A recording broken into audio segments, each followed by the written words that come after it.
महिलाएं सड़कों पर हैं, जहां से प्रभु श्री राम जो कभी हम लोगों ने स्क्रीन पे देखा था, वो चुन करके आए थे। वहां पर महिलाएं धरने पर बैठी हैं। और अगर ये धरने पर इसलिए बैठी हैं क्योंकि उनको न्याय नहीं मिल रहा है, भारतीय जनता पार्टी की सरकार की वजह से उनके घर उजड़ रहे हैं, महिलाएं रो रो करके न्याय मांग रही हैं, तो मैं कहना चाहता हूं अध्यक्ष महोदय सरकार से कि अगर ये बिल इतना ही सही है तो इसे मेरठ नोएडा की पारिवारिक और कामगार महिलाओं के बीच बैठकर घोषित किया जाए कि उनके लिए इसमें क्या क्या होने जा रहा है। हम महिला आरक्षण के साथ हैं, पर उस भाजपाई चालबाजी के खिलाफ हैं जो एक साजिश के तहत की जा रही है। भाजपाई और उनके संगी साथी देश की सबसे बड़ी आबादी के वर्ग मतलब पिछड़े वर्ग की महिलाओं के बारे में चुप्पी साधे बैठे हैं।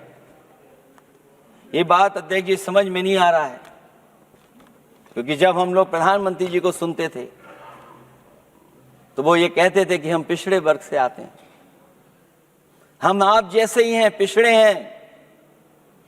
लेकिन जब आरक्षण की बात हो रही है तो पिछड़ों की संख्या इसमें कितनी है, हमें उम्मीद है कि सरकार इस पर जरूर बात अपनी रखेगी।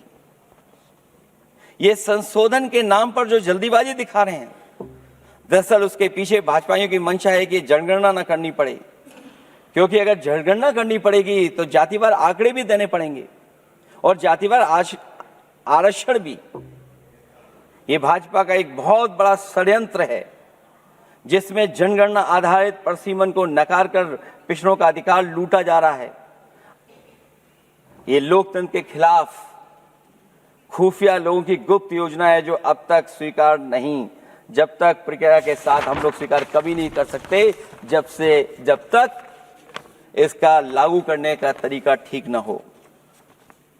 अगर पिछड़ों की आबादी कम से कम अगर हम गिन लें कि 70%, 80% से ज्यादा है, अध्यक्ष महोदय अगर हम उनको 66% मान लें तो इनकी आबादी कम से कम पिछड़ों की 33% होगी, आधी आबादी की जनसंख्या, जिनके हक की बात तो है ही नहीं इसके अंदर। इसका मतलब यह हुआ कि पिछड़े वर्ग की 33% महिलाएं, उनको हक देना नहीं चाहते ये लोग, हक उनका छीनना चाहते हैं।